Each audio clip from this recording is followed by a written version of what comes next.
오늘 말씀의 제목은 때가 찼습니다입니다. 네, 예, 때가 찼죠. 네, 때가 다 되었습니다. 네, 이제 예수님께 오셔서 아까 이제 15절 말씀을 볼 때 때가 찼고 하나님 나라가 가까웠으니 회개하고 복음을 믿으라고 했습니다. 복음을 믿는다 하는 것은 바로 예수 그리스도를 영접하는 거죠. 그렇죠? 복음을 믿는다 하는 것은 예수 그리스도를 영접한다는 것이고, 예수 그리스도, 이 그리스도라는 말은 잘 아시다시피 제가 반복해서 계속 얘기했지만, 그리스도란 말은 메시아를 이제 헬라어로 번역한 것이 그리스도입니다. 그 메시아는 기름 부음보다 받은 왕이요 선지자, 제사장이신 예수님. 그러니까 결국 예수님을 왕으로 영접하는 것이 복음을 믿는 것입니다. 네, 예수님은 우리의 왕이십니다. 아멘. 예수님은 나의 왕이십니다. 그러니까 예수님은 온 우주의 왕이십니다. 아멘. 이 예수님을 영접하는 것이 복음을 믿는 것입니다.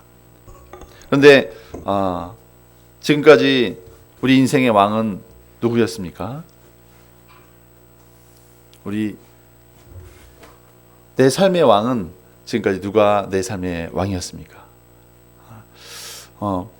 대부분 사람들이 바로 이제 현재 민주주의 사회에서는 더 이상 임금이 왕이 아니라 바로 우리 자신이 왕입니다. 내가 왕이죠. 내가 왕인데 좀 더 자세히 생각하면 내가 왕인 것 같지만 사실 내가 왕도 아니에요. 왜냐하면 내가 나를 다스리는 게 아니라 내 생각이 나를 다스리는 거예요. 그러니까 내 생각이 왕이 돼서 이제 내가 이렇게 하게 만들고 저렇게 하게 만드는 거죠. 결국은 나도 아니에요. 내 생각인데 이 생각을 그러면 내가 결정했는가? 그렇지 않습니다. 그것도 아니에요. 이 내 안에 있는 이 생각들은 내가 결정한 것도 아니에요. 이것들은 내가 살고 있는 환경, 내가 태어난 나라, 내가 태어난 가정, 그죠? 그리고 내가 접촉한 사람들, 또 내가 배운 교육을 통해서 만들어진 것이 내 생각입니다. 그러니까 만들어진 생각이 환경에 의해서 또 누군가에 의해서 만들어진 생각이 내 삶을 결정하는 거예요. 심지어서 어떤 사람들은 극단적으로 자살을 하잖아요. 내 인생의 주인이 정말 나라면 누가 자살을 하겠습니까? 그렇죠? 하지 않죠. 그런데 나를 자살하게 만드는 생각이 있는 거예요. 그 생각이 나를 죽이는 거죠. 그러면 정말 따지고 보면 내 삶의 주인이 나도 아닌 거예요. 내 생각인데, 그러면 내 생각을 결정하는 것, 나의 취향이나 나의 호불호를 결정하는 것은 무엇인가? 그것은 바로 악한 마귀입니다. 아니면 하나님인 거죠. 그러니까 결국에는 우리가 복음을 믿는다는 것은 내 생각을 결정하게 만드는 분을 이 말씀이고 예수님으로 바꾸는 것이죠. 그동안에는 마귀가, 이 세상을 다스리고 있는 마귀가 내 생각을 결정하도록 만들었다면, 이제는 하나님이 내 생각을 결정하시도록 하나님께 내 생각을 드리는 것이 바로 복음을 믿는 것입니다. 그래서 오늘 말씀을 통해서 이제 때가 찼습니다. 이제 복음을 믿고 정말 이 복음을 증거하는 저희들이 될 수 있기를 기도합니다. 네, 우리 1절 말씀 1절, 2절, 3절까지 같이 읽겠습니다. 시작. 하나님의 아들 예수 그리스도의 복음의 시작이라. 선지자 이사야의 글에 보라, 내가 내 사자를 내 앞에 보내노니 그가 내 길을 준비하리라. 광야에 와치는 자의 소리가 있어 이르되 너희는 주의 길을 준비하라. 그의 오실 길을 곧게 하라. 기록된 것과 같이. 이제 하나님의 아들 예수 그리스도의 복음의 시작이라고 마가는 기록하고 있습니다. 이 복음의 시작이 그런데 그냥 어디서 갑자기 하늘에서 뚝 떨어진 것이 아니라, 이 복음의 시작은 구약의 선지자들에 의해서 이미 예언된 것이다 하고 이 이사야 글을 이제 인용하고 있습니다. 그래서 보라, 내가 내 사자를 내 앞에 보내노니 그가 내 길을 준비하리라. 이 말씀은 또 이제 호세아 3장 1절 말씀에도 동일하게 나와 있습니다. 그리고 광야에 외치는 자의 소리가 있어 이르되 너희는 주의 길을 준비하라. 그의 오시기를 곧게 하라. 이렇게 이사야 글에 준비되어 있다는 거죠. 이 이사야서 40장이죠. 그래서 이 광야에 외치는 자가 장차 오실 예수님의 길을 준비하게 될 것이다. 그래서 그 길을 준비할 종이 곧 오게 될 것이다. 이것을 이제 이사야 글을 통해서 이제 말씀을 한 것이고, 그래서 그 일을 바로 세례 요한이 그 이사야 선지자의 예언을 이루었다 하고 말씀하고 있습니다. 우리 4절 말씀을 같이 읽겠습니다. 시작. 세례 요한이 광야에 이르러 죄 사함을 받게 하는 회개의 세례를 전파하니. 이제 왕이 오는데, 왕이 주의 길을 준비한다고 했습니다. 왕이 오시는데 왕은 그냥 올 수 없죠. 왕은 오시는 길을 누군가 미리 준비해야 올 수가 있습니다. 그런데 이 영적인 왕이신 예수님, 온 세상의 왕이신 예수님이 오실 때 준비해야 될 것은 다른 것이 아니라 바로 우리의 마음의 상태인 거죠. 여기서 회개의 세례라 이렇게 얘기했습니다. 회개의 세례. 그래서 회개라고 했는데 밑에 아까 읽었던 15절 말씀에도 회개하고 복음을 믿으라 같은 말인데, 메타노이아, 회개하라. 여기서 회개한다는 건 메타노이아인데, 이 메타노이아가 여기서 이제 2인칭 복수, 이제 여러 사람들에게 주는 이제 2인칭으로 쓰였는데, 이제 회개한다는 것은 이 원어상으로 보면 생각을 바꾸라는 뜻입니다. 그렇죠? 생각을 바꾸라. 그러니까 왕이신 예수님, 우리의 진정한 왕이신 예수님을 영접하기 위해서 우리가 준비해야 될 일은 바로 뭐냐면 우리의 생각을 바꾸는 것입니다. 그리고 이제 우리가 생각을 바꾸고 그 전에 해야 될 일은 죄 사함을 받게 하는 회개의 세례를 받으라고 했습니다. 이것을 이제 내 속으로만 갖고 있는 것이 아니라 이제 실제적으로 나의 생각을 밖으로 표현하라는 거죠. 밖으로 표현해서 이제 더 이상 과거에 하나님과 상관없는 생각들, 그런 삶에서 돌이켜서 이제 하나님의 말씀, 또 왕이신 예수님을 영접하는 생각으로 나의 생각을 바꾸겠습니다. 내 고집이 아니라 하나님의 말씀대로 내 생각을 바꾸겠습니다 하고 이제 많은 사람들 앞에서 고백을 하고 이제 요단강에서 세례를 받는 게 이 세례 요한의 이제 준비 사역이었습니다. 왕이신 예수님이 오신 준비 사역이었는데, 그런데 이게 인간적으로 생각하면 도저히 이렇게 과연 이게 가능할까? 도저히 안 될 것 같은데 엄청난 역사가 일어난 거죠. 5절 말씀을 같이 한번 읽어보겠습니다. 5절 시작. 온 유대 지방과 예루살렘 사람이 다 나아가 자기 죄를 자복하고 요단강에서 그에게 세례를 받더라. 온 유대 지방과 예루살렘에 사는 거의 모든 사람들이 다 이 세례 요한에게 세례를 받으러 갔습니다. 이 때가 된 거죠.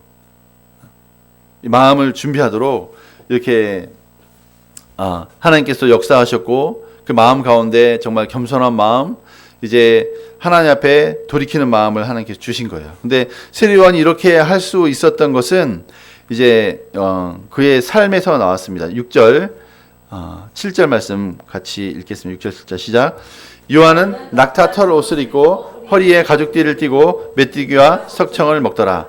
그가 전파하여 이르되 나보다 능력 많으신 이가 내 뒤에 오시나니 나는 굽혀 그의 신발끈을 풀기도 감당하지 못하겠노라. 네. 이 세례 요한은 많은 학식이 있었던 것도 아니었죠. 물론 제사장의 사가랴와 엘리사벳의 아들로 정말 힘들게 기도로 응답받은 아들로 태어나서 이제 광야에서 이제 어린 시절을 보내고 이제 청춘을 보낸 거죠. 거의 이제 예수님보다 6개월 전에 태어났기 때문에 세례 요한도 이미 30살이 된 그런 때였습니다. 30살이 될 때까지 세례 요한은 정말 세상에 제사장으로 태어났기 때문에 정말 유명하고 잘 가르치는 그 제사장이나 랍비 밑에서 최고의 교육을 받을 수 있는 기회도 있었지만 그 모든 기회를 다 포기하고 그냥 광야에 가서 정말 청빈한 삶을 살았던 거죠. 그래서 메뚜기와 석청을 먹고 또 허리에는 가죽띠를 띠고 낙타 털옷을 입고, 그렇죠? 이렇게 정말 세상과 구별된 욕심 없는 삶, 그죠? 하나님이 주시는 대로 먹고 하나님 인도하시는 대로 살고 광야는 아무것도 없잖아요. 그죠? 아무것도 없는 광야에서 오직 하나님 한 분만 바라보는 그런 삶을 30까지 사는 거죠. 정말 인생의 준비를 이 광야에서 한 거예요.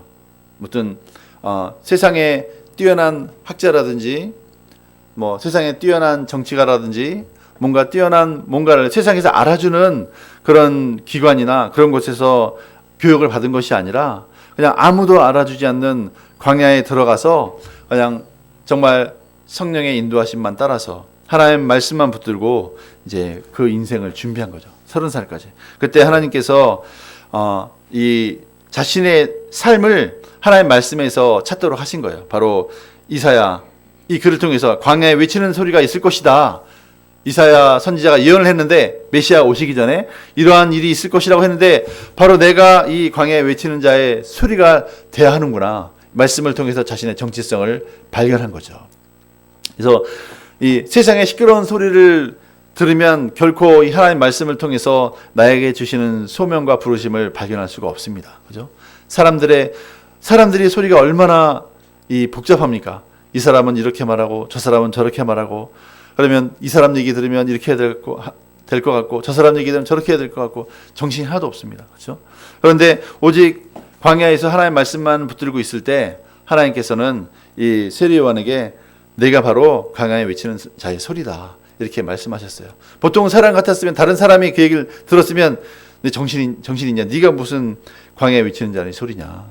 이렇게 비난하고 할 수 있겠지만 오직 하나님의 말씀 붙들고 이제 요단강에 가서 세례를 베풀고 지나가는 사람들에게 이제 회개하라 때가 가까웠느니라 이제 왕이신 메시아가 오실 것이다 이렇게 선포했을 때 이제 때가 되었기 때문에 아마 세례 요한이 아무 때나 가서 그 이전에 예를 들어서 20살 때 가서 이렇게 했다 그러면 아무 일도 없었을 겁니다. 혼자 목이 터져라 외쳐봐야 아무 일도 없었을 거예요. 아무도 오지 않았겠죠. 그런데 때가 되었기 때문에 이제 예수님이 이제 공생애를 시작하실 때가 되었기 때문에 하나님께서 세례 요한이 그 때가 돼서 이 광야에서 외쳤을 때 많은 사람들이 이제 들어온 거죠. 그 앞에 나와서 요단강에서 세례를 받고 죄사함을 받는 세례를 받고 물세례를 받는 그런 역사가 일어났습니다. 한두 명이 아니고 정말 온 유대 지방과 예루살렘 사람이 다 나왔다고 그랬어요. 이 어마어마한 일이 그러니까 이게 영적인 센세이션이 일어난 거죠. 이스라엘 가운데 정말 400년간 선지자 하나도 없이 하나님의 말씀도 없이 이상도 없이 정말 우리가 정말 하나님의 선택도 받은 민족인가 이렇게 회의하면서 살고 있는 그들에게 이제 드디어 선지자가 나타나서 이제 놀라운 역사 온 이스라엘 가운데 놀라운 역사가 이제 일어난 거죠. 그때 이 세례 요한은 바로 예수님에 대해서 증거하고 있습니다. 우리 8절부터 11절 말씀 한번 같이 읽겠습니다. 시작. 나는 너희에게 물로 세례를 베풀거니와 그는 너희에게 성령으로 세례를 베푸시리라. 그때 예수께서 갈릴리 나사렛으로부터 와서 요단강에서 요한에게 세례를 받으시고 곧 물에서 올라올새 하늘이 갈라짐과 성령이 비둘기같이 자기에게 내려오심을 보시더니 하늘로부터 소리가 나기를 너는 내 사랑하는 아들이라 내가 너를 기뻐하노라 하시니라. 아멘. 네, 이 세례 요한은 이제 내 사역은 그러니까 사람들은 세례 요한은 이때 세례를 받을 때 온 유대 지방과 예루살렘 사람이 다 나와서 세례 요한에게 세례를 받았을 때 사람들의 관심은 세례 요한에게 있었어요. 정말 대단한 선지자다. 엄청난 선지자다. 세례 요한에게 관심이 있었지만 세례 요한은 사람들의 관심이 자기에게 오는 것에 대해서 엄청난 부담을 느끼고 내가 하는 사역은 내가 높아지는 사역이 아니라 이제 오실 메시아를 준비하는 사역이고 지금 나는 물로 세례를 베풀지만 이제 오실 예수님은 성령으로 너에게 불로 세례를 베풀 것이다. 이것이 바로 진정한 세례가 될 것이다. 이렇게 말씀하셨습니다. 그리고 곧바로 이제 예수님께서 갈릴리에서 이 나사렛에서 요단강에 와서 세례를 받으셨는데, 그때 예수님이 세례를 받으시고 물에서 올라오실 때 하늘이 갈라졌다고 했습니다. 그리고 성령이 비둘기 같이 예수님께 내려오셨다고 했습니다. 그리고 이제 정말 처음으로 하늘이 갈라지고 성령이 인간이신 예수님께 부어지는 놀라운 역사가 일어난 거죠. 그리고 하늘에서 소리가 나서 이르기를 너는 내 사랑하는 아들이라 내가 너를 기뻐하노라. 이렇게 하늘에서 큰 소리가 울렸습니다. 이를 통해서 세례 요한은 내 사역이 정말 하나님이 맡기신 사역이 맞구나. 그리고 큰 확신과 큰 기쁨 가운데 정말 이 음성을 들었겠죠. 근데 이제 그 다음에 이제 이 12절과 13절 말씀 같이 읽겠습니다. 시작. 성령이 곧 예수를 광야로 몰아내신지라. 광야에서 40일을 계시면서 사탄에게 시험을 받으시고 들짐승과 함께 계시니 천사들이 수종 들더라. 네. 예수님께서 이렇게 이제 성령을 받으셨는데, 그리고 이제 예수님의 공생애가 이제 시작되었는데, 하나님은 이 성령을 통해서 광야로 예수님을 몰아내셨다 그랬어요. 그리고 그곳에서 40일을 계시면서 금식하시면서 사탄에게 시험을 받도록 하나님이 광야로 내보내셨다고 했습니다. 그러니까 하나님은 이렇게 하나님의 일을 하시기 전에 반드시 이렇게 광야에서 훈련 과정을 다 마치게 하시는 것 같습니다. 이 세례 요한도 광야에서 30세까지 훈련을 받았고 쉽지 않았겠죠. 그 혈기왕성한 젊은 사람이 30세까지 정말 아무것도 안 하고 광야에서 말씀만 붙들고 있다는 게 쉬운 일이 아니죠. 근데 그 통과하고 이제 때가 되어서 세례 요한이 그 일을 했던 것이, 세례를 베푸는, 요단강에 세례를 베푸는 일을 했던 것이고, 예수님도 비록 하나님의 아들이셨지만 이제 사람하고 똑같은 시험을 통과해야 되는 그런 입장에 서셨습니다. 그래서 히브리서 4장 15절에서도 말씀하기를 예수님 모든 일에 우리와 똑같이 시험을 받으시니로되 죄는 없으시니라.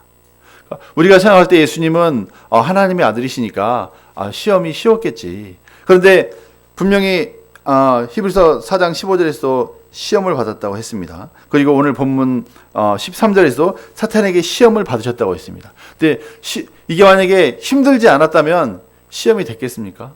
예수님께도 힘든 거였죠. 그러니까 시험이 되는 거죠. 그래서 이제 우리 한번 누가복음 4장 말씀을 한번 찾아볼까요? 누가복음 4장.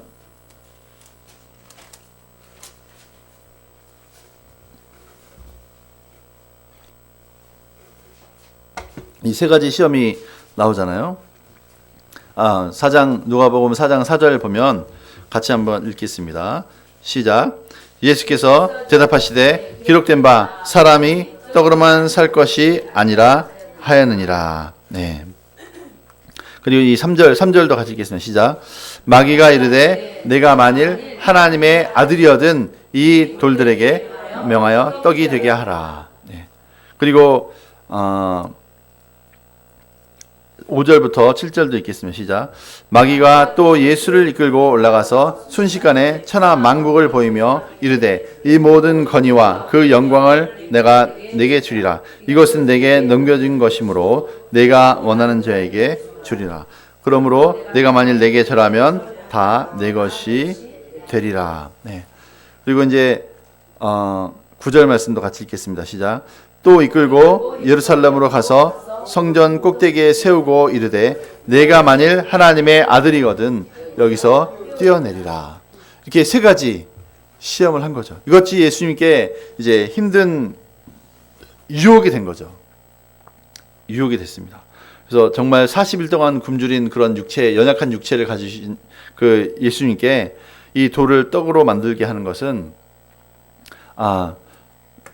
큰 유혹이 됐던 거죠. 하지만 예수님은 이 유혹을 이기시고 사람이 떡으로만 살 것이 아니다. 그리고 하나님의 모든 입에서 나오는 말씀으로 살 것이다.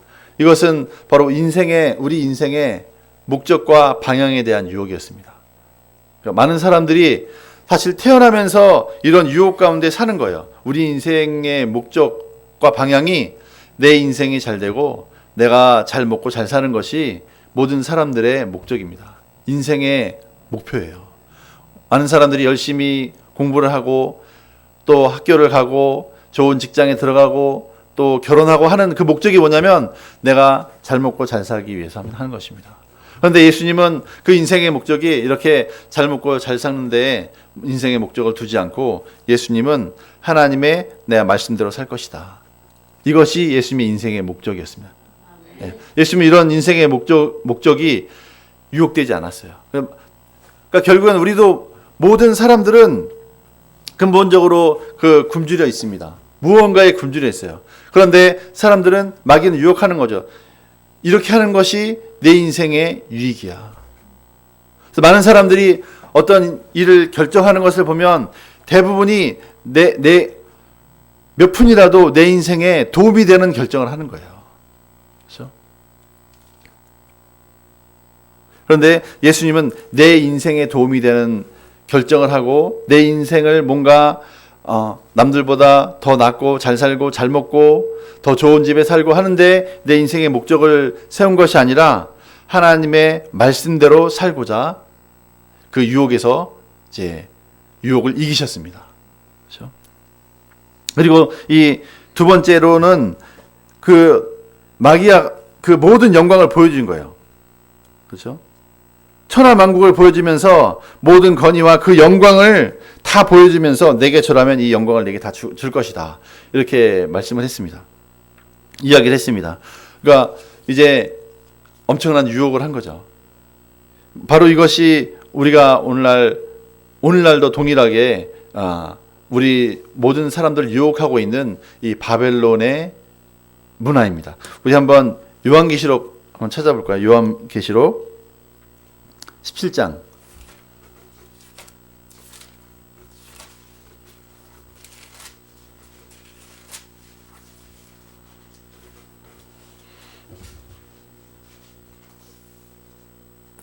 요한계시록 17장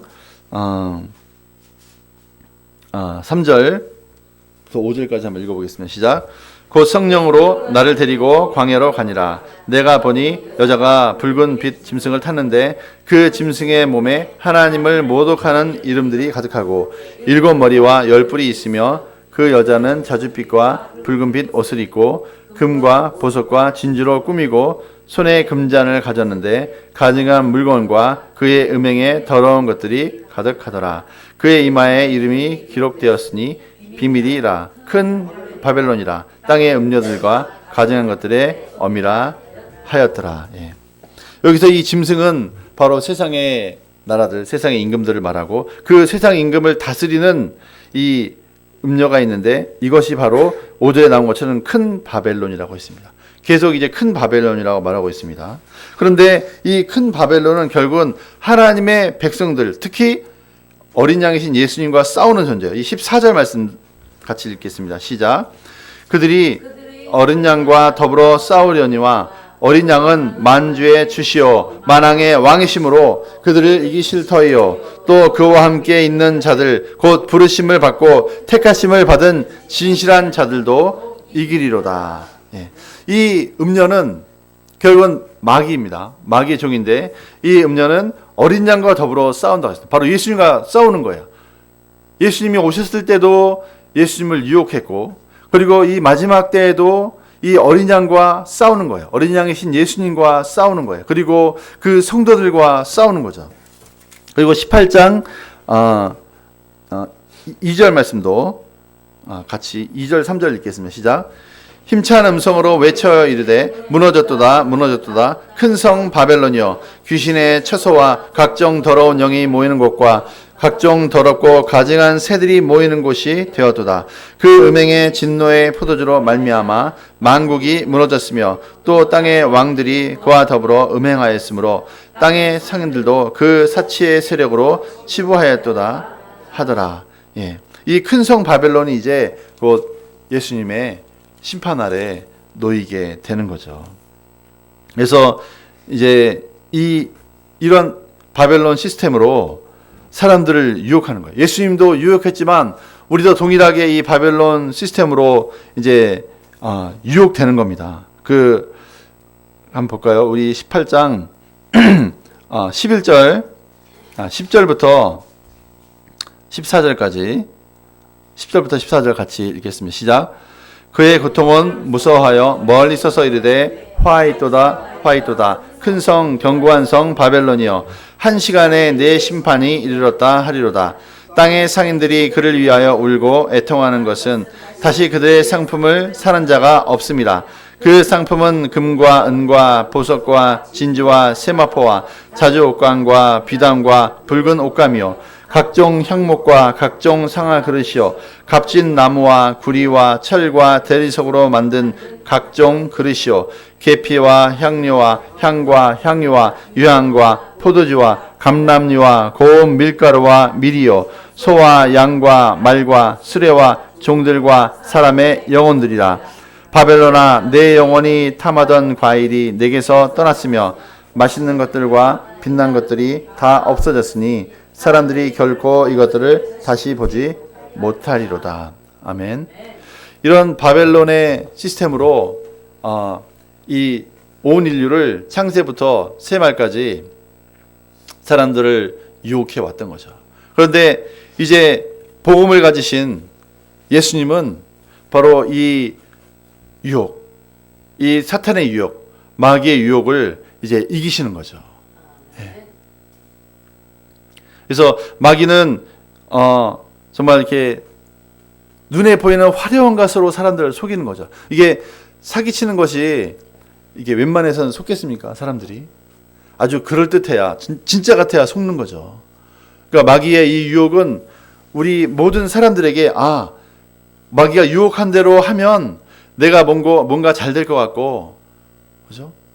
또 내 인생이 성공하는 것 같고 이런 생각이 생기도록 유혹을 하는 거죠. 예수님도 동일한 유혹을 받으셨던 거예요. 그런데 예수님은 그 유혹을 이기셨습니다. 유일하게 이 유혹을 이기신 분이 되셨습니다. 이게 처음으로 예수님이 이 유혹을 이기셨어요. 그래서 우리도 이제 우리 인생도 결국엔 계속 이 유혹과의 싸움인 거죠. 계속 특히 젊은 사람들은 우리 신은혜 자매 신중 형제님 같은 경우에는 이런 유혹이 더 강하죠. 혈기왕성한 사람들에게는 이렇게 살면 더 정말 내 인생이 좀 더 잘 될 것 같고, 이렇게 되지 않으면 내 인생은 루저가 될 것 같고 패배자가 될 것 같고, 이 바벨론에 세워진 시스템 안에서 이런 교육, 이런 좋은 대학 가면 내 인생이 잘 되는 것 같고, 또 이렇게 내가 뭔가 돈 많이 벌면 잘 되는 것 같고, 내가 그걸 실패하면 내 인생이 망한 것 같은데, 사실은 예수님은 쫄딱 망하신 거예요. 유혹을 이기신 것을 보면, 우리 인간의 기준으로 보면 실패하신 거죠. 세상의 기준으로 보면. 왜냐하면 세상의 그 영광도 다 포기했고, 그죠? 그 부귀도 다 포기했고, 오직 하나님의 말씀대로 사신 거죠. 그죠? 그런데 오직 영적으로 보면 오직 예수님만이 진정한 승리자가 되신 것입니다. 아멘. 그래서 우리 신은혜 자모님도 이제 실패자가 아닙니다. 아멘. 예수님처럼 하나님 말씀대로 내 인생을 붙잡으면, 하나님 말씀을 붙잡으면, 이 유혹 가운데서 내가 승리하면 바로 그것이 참된 승리자입니다. 네. 세상에서 좋은 대학에 가고 또 좋은 직장에 들어가는 것이 승리자가 아니라 예수님과 같이 마귀의 시험을 이기는 자가 진정한 승리자입니다. 아멘. 근데 어떤 자가 이 마귀의 시험을 이길 수 있겠습니까? 예수님을 알고 예수님을 나의 왕으로 삼은 자들만 이 마귀의 시험을 이길 수가 있습니다. 우리 인간 이 자신의 힘과 능력으로는 이 마귀의 지혜와 마귀의 능력을 이길 능력이 없어요. 때마다 속습니다. 온 인류의 역사를 보면 알잖아요. 이스라엘의 역사를 보면 알고, 모든 믿는 자들의 역사를 보면 알잖아요. 정말 하나님 예수 그리스도를 내가 붙잡지 않으면 모든 사람은 다 실패할 수밖에 없습니다. 또 속을 수밖에 없어요. 우리가 실패하는 이유는 속기 때문이죠. 그런데 이제 이 예수님과 같이 예수님 하나님 말씀 붙들고 예수님을 나의 왕으로 영접한 자들만 이제 이 마귀의 시험에서 이길 수가 있습니다.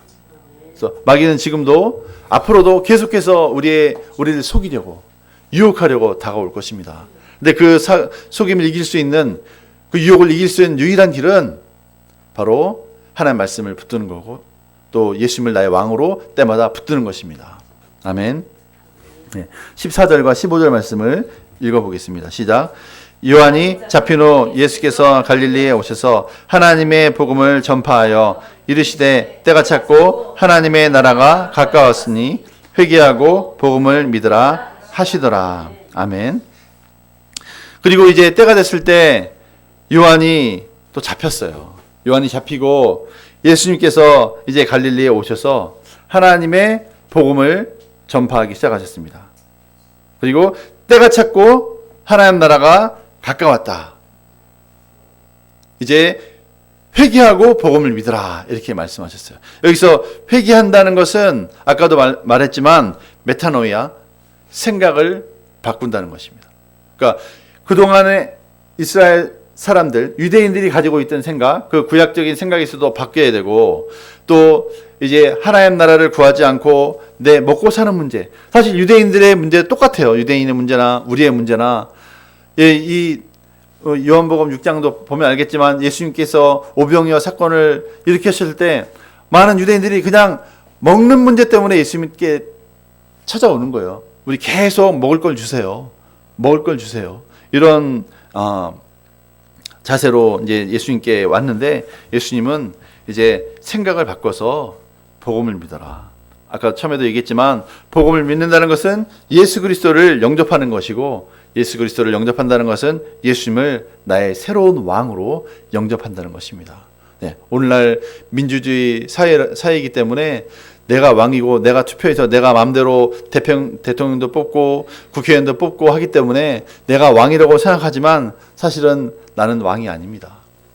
내가 왕이라고 생각하면 사실은 그것은 사탄이 나를 이제 유혹하고 속이고 있는 거죠. 네. 그래서 과연 내가 오늘 말씀을 통해서 내가 바꿔야 될 생각이 무엇인지,